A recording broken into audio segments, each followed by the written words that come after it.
In your headlines, the Turks and Caicos Islands government is taking some big losses. The Tourist Board released record-breaking numbers for 2022, and the TCI Bar Association is to host an online legal advice clinic for the public.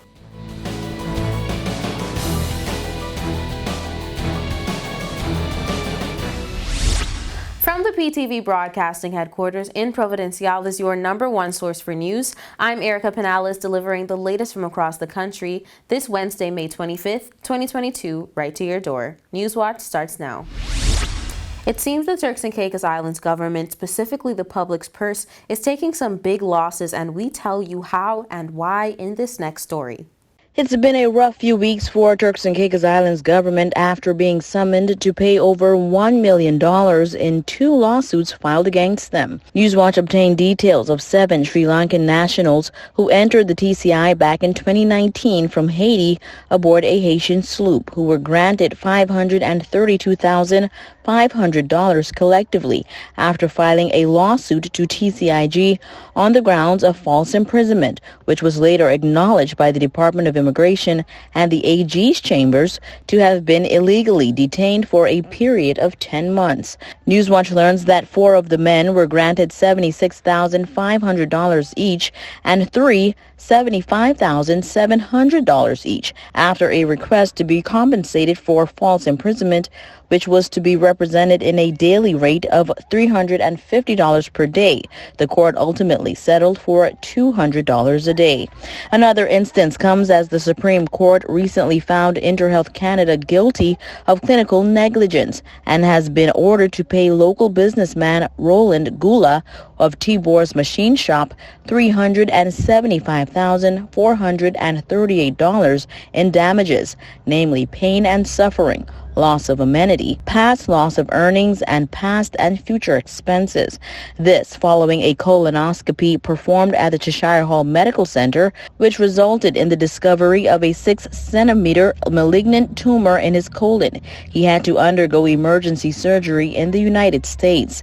The lawsuit was filed on the grounds that CHMC staff was negligent as they failed to perform his colonoscopy earlier, as advised by his general practitioner. The judge ruled that the tumor may have been discovered before it became life-threatening and could be safely removed without the life-threatening effects Gula experienced. As a result, he was awarded over $300,000 in damages. His Lordship Carlos Simons ruled on both cases. On May 23, 2022, the Department of Gender Affairs hosted their Gender Equality Policy Consultation with a special presentation from a UN representative. Take a look. Gender equality means that women and men have equal conditions for realizing their full human rights and potential to contribute to national, political, economical, social, and cultural development and to benefit from the results. In this consultation, Tony Ann Broadbert, the Deputy Resident Representative of UN Women in the Caribbean, shares how this is still an issue in the Caribbean. When we think about who has been most at risk and why, yes, women are often most at risk, but in the Caribbean, older men have been found to be the most indigent poor and the most at risk of the aftermaths of hurricanes. And this has something to do with whether or not they were engaged in their children's lives. Many of them had children, for example, in Grenada, after Hurricane Ivan. But the children were trying to provide for their mothers because they said, my mother supported me, my father didn't. And so we recognized early on, if we did not start working with young men who have children, we're going to have a trouble in the future with older men who are alone because they don't have that community. All Caribbean countries have signed the Convention on the Elimination of All Forms of Discrimination Against Women. In doing so, governments across the region have committed to and are accountable for both protecting and ensuring equal rights for women and girls. It's the same issue with regards to the fact that we look at many girls graduating from university and say they have arrived. The issue are the men on the block. That's what they call it in Barbados, and I understand PS also loves Barbados. The issue is many young girls are being certified, but they're not finding jobs in their area of certification, and they are also not getting certified in growth industries. So you're finding people falling behind even with a university degree. And what that creates for their home environment is something else that we need to be thinking about. COVID-19 and this war in the Ukraine, I think all of us thought when we were coming out of COVID-19, finally, we get the masks off. Right now in Barbados, part of the reason Joy and I still wear the masks is because it's habit. It's actually legal still in Barbados. We can't not have them on in an internal space. We thought, okay, we're going to be able to get back to something. But then the Ukraine war created prices, energy prices, food prices, that meant that those who were left behind before with the COVID-19 pandemic are having a harder time catching up. So we see with extreme clarity that if we do not see where our people are, we are going to have repercussions in citizen security, in our lack of being able to recover from hurricanes and flooding in other countries, and the violence issue. The violence in the homes, whether it be children or women, and the violence outside of the home. The UN said that the reason for them being here is to be able to give their support, but not without a plan. These gender policies are not supposed to just be another piece of paper that we put in a desk. They have proven to be extremely useful in other countries to not have a siloed approach to how we deal with gender, but to look at what the country's strategy is for development in tourism, in immigration, all across the board, and see how we can be gender responsive. Where are the men, where are the women? Are we taking them into fullest consideration? They also happen to be a good source of income. In the countries that have been able to get funding from the EU program on Spotlight to end violence against women and girls, they all had gender policies and they all had data on what the prevalence was of violence against women and girls in their countries. The UN says they've been searching for data from the Turks and Caicos, and although they haven't found anything yet, they remain persistent in their pursuit. So we are here, my colleagues are here for at least 2 weeks. I have to leave tomorrow, unfortunately. I have 3 more countries to go to, including the one where my 2-year-old and 4-year-old are, to make sure they know they have a mother, and my husband knows he has a wife in between, but we will be back. Please know that we are here. Thank you for welcoming us physically here, but even when we're not physically here, you are on our radar. We are consistently trying to advocate for our development partners to remember Turks and Caicos Islands should be a part of their plan. Don't go anywhere. More Newswatch when we return.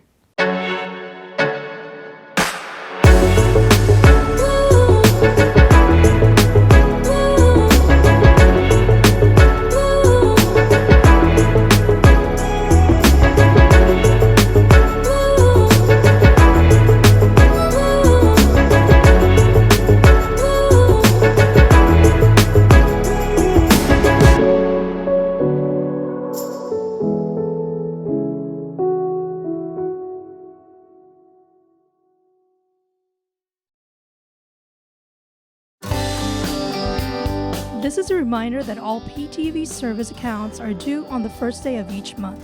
Accounts should be brought up to date by the 28th of the month to avoid disruption in service. Payments may be made on our office at Stubbs Diamond Plaza, Providenciales, Mides Plaza, North Caicos, and Airport Road in South Caicos. Payments may also be made online using Scotiabank, CIBC First Caribbean Bank, and Royal Bank of Canada. Please allow 3 business days for online payments to be processed. We thank you for your cooperation.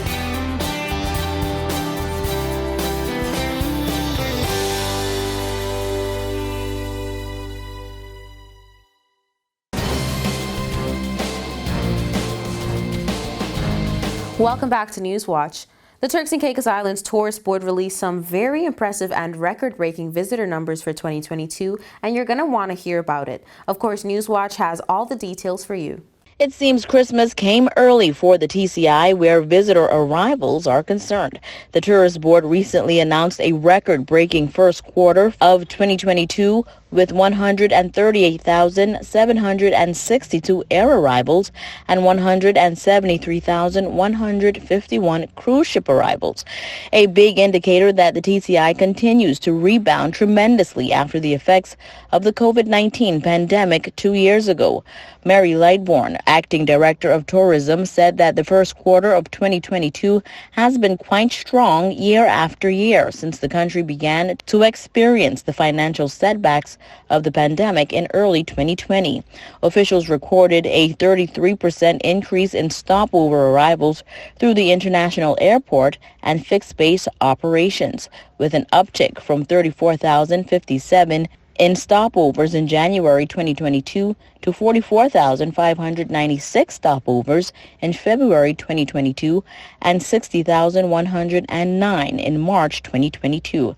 February stopovers depict a 248% increase year over year, with 44,596 arrivals after having only recorded 12,798 in February 2021, a year earlier. When it comes to cruise arrivals, back in 2021 during its reopening, the sector saw a total of 25,200 plus arrivals during that month alone. 21% of the 117,827 seen in 2019. Then, in the first quarter, there was a recorded 173,151 cruisers to Grand Turk. 62% of the 277,280 arrivals recorded in 2019. The month of January welcomed 27 ships with 43,035 passengers, compared to February with 24 ships, 50,148 passengers, and March with 28 ships and 79,968 passengers. Since the opening of the cruise industry, CDC officials emphasized the importance of adhering to health safety measures while cruising in hopes of promoting comfort for cruisers to begin sailing once again. The Commonwealth Caribbean Association of Integrity Commissions and Anti-Corruption Bodies hosted its 8th annual conference on Monday, May 23rd to Wednesday, May 25th. Take a look. The Commonwealth Caribbean Association of Integrity Commissions and Anti-Corruption Bodies will be hosting its 8th annual conference from Monday, May 23rd to Wednesday, May 25th under the auspices of the Commonwealth Secretariat. It will be in a hybrid format hosted in St. Kitts by the St. Kitts Integrity Commission with live streaming and virtual connectivity. The members of the executive encourage you to attend the conference under the theme, Controlling Corruption, Preventive Mechanisms Work Better Than Reactive Measures. We gather that the conference is set to begin with the opening ceremony at which state officials of St. Kitts and Nevis will deliver remarks, including the Honorable Prime Minister Dr. Timothy Harris, who will give the keynote address. Her Excellency Baroness Patricia Scotland, QC, Commonwealth Secretary General, will also be present to deliver an address. During the ensuing days, there will be a combination of presentations by experts in various anti-corruption fields, panel discussions on sub-themes, and country reports by the jurisdictions that comprise the association.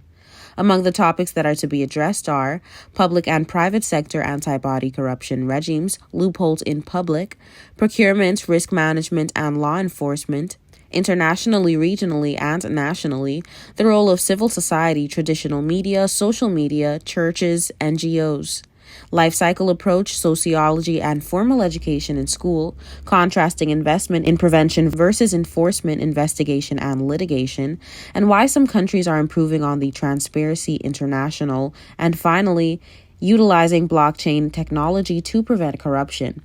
Be assured that as a participant, you will have an insightful, informative, and engaging experience to be further equipped with knowledge and skills for anti-corruption efforts as the Commonwealth Caribbean Association of Integrity and Commissions Anti-Corruption Bodies advises.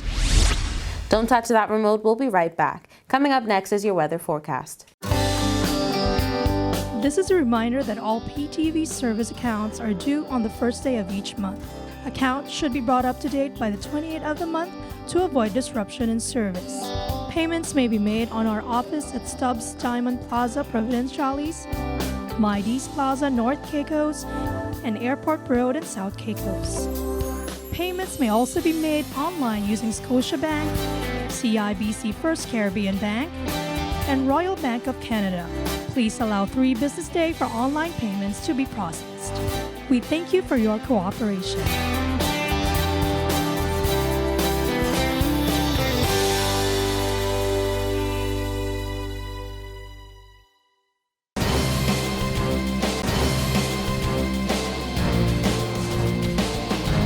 Welcome back to Newswatch. Here's the latest in your weather forecast.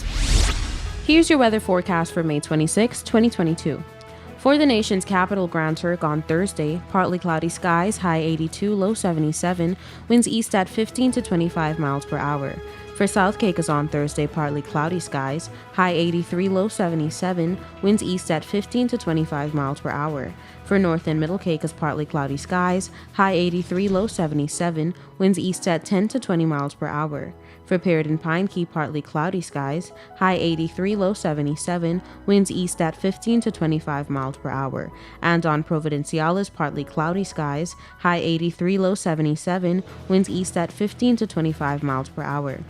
Now for your sunrise and sunset. Sunrise 6:08 a.m., sunset 7:27 p.m. And for your high tides and low tides, high tides 5:32 a.m., 6:01 p.m., and low tides 11:38 a.m., 11:38 p.m. And that's it for your weather forecast. We'll be right back with more Newswatch.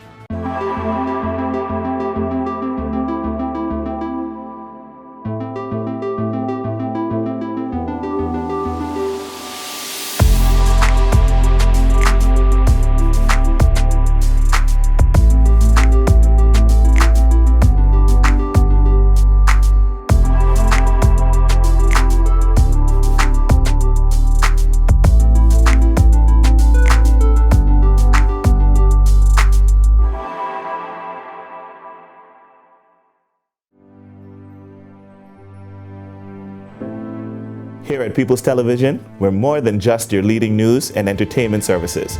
We are spreading the gospel.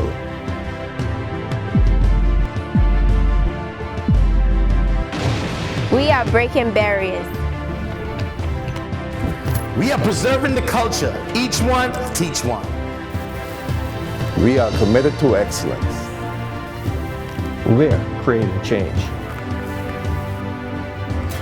We are creating memories. We are the future. I am PTV. I am PTV. I am PTV.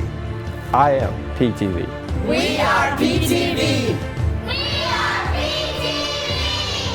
We are continuing the legacy. We are PTV.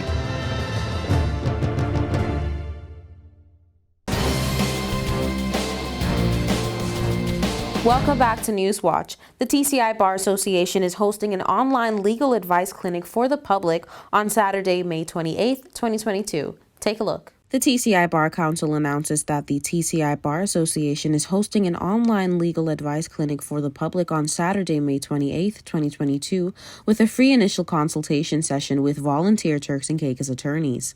The effort is being spearheaded by the Pro Bono Committee of the TCI Bar Association, led by David Cadman. Mr. Cadman QC said of the clinic, quote, "The Bar's Pro Bono Committee is immensely grateful to those Turks and Caicos attorneys who have pledged their commitment to the scheme for free preliminary legal assistance to the public.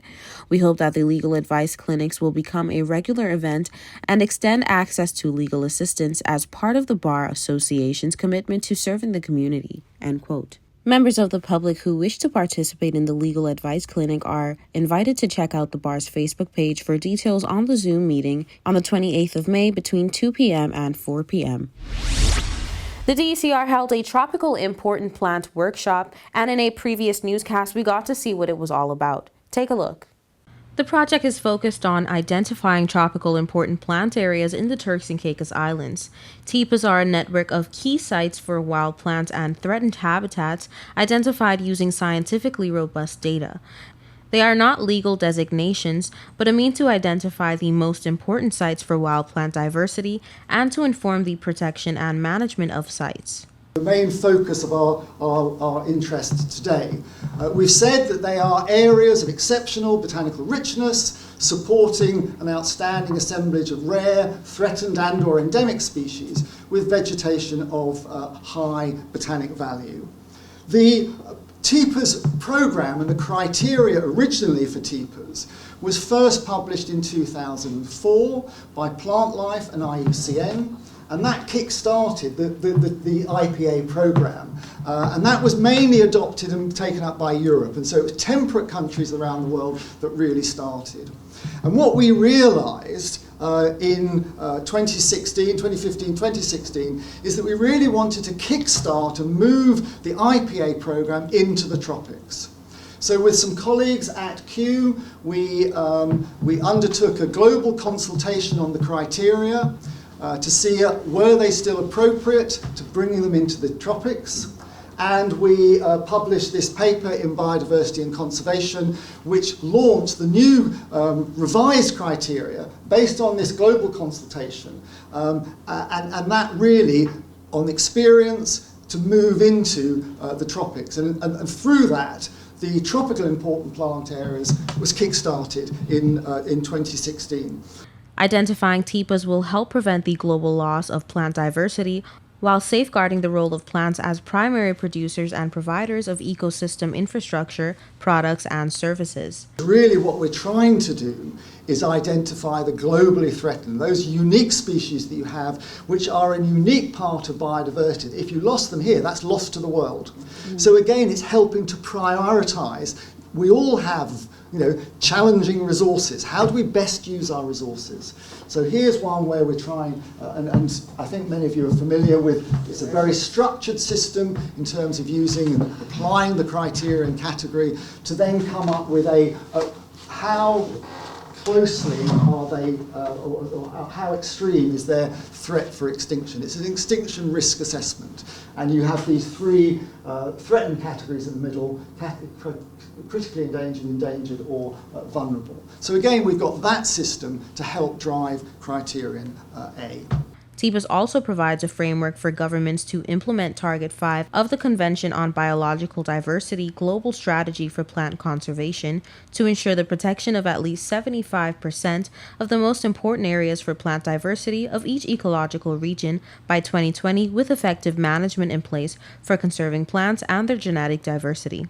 Tropical important plant areas are a globally recognised designation to identify the most important sites for wild species, wild plant species diversity, and it's using quantitative criteria to try and identify those sites that we would like to protect for the long term. A 3-person team has come over from Kew to work with the DECR to work on the 3-year project funded by the UK Darwin Initiative. Presenters from both parties, both partners that are involved. So myself, I would have given an overview of the Important Plant Area Programme, which is a global programme to try and identify sites that are the most important sites for wild plant diversity. So I lead a team from the Royal Botanic Gardens Kew, which specialises in island conservation, in particular UK overseas territories. And I'm here with 2 of my colleagues from the Overseas Territories team, Sarah Barrios, who's our specialist in data analysis and red listing. So this is using population data to try and understand the degree of risk of extinction that a plant faces. And so the idea of red listing a plant, those that are most threatened can have a critically endangered title, and that's would be those plants that need urgent support, both in situ and ex situ. And then I'm here with my other colleague, Marcella Corcoran, who is a specialist in ex situ conservation and helping conserve plants out of their natural habitat. So be that through seed collecting and seed banking, or setting up and helping support native species nurseries to grow plants of local provenance for reintroduction and habitat restoration. Reportedly, the DECR has gotten great feedback on persons interested in preserving the indigenous plant species of the TCI, and notably so by the presence of so many persons at the workshop. Running this event today has been so far really exciting to me, in that, especially that we've been waiting this long to do it. I'm really excited to get out in the field, but having a good turnout today, seeing how many people have been interested in the project and learning about the project has been really refreshing to me. I'm very happy that we have so much interest.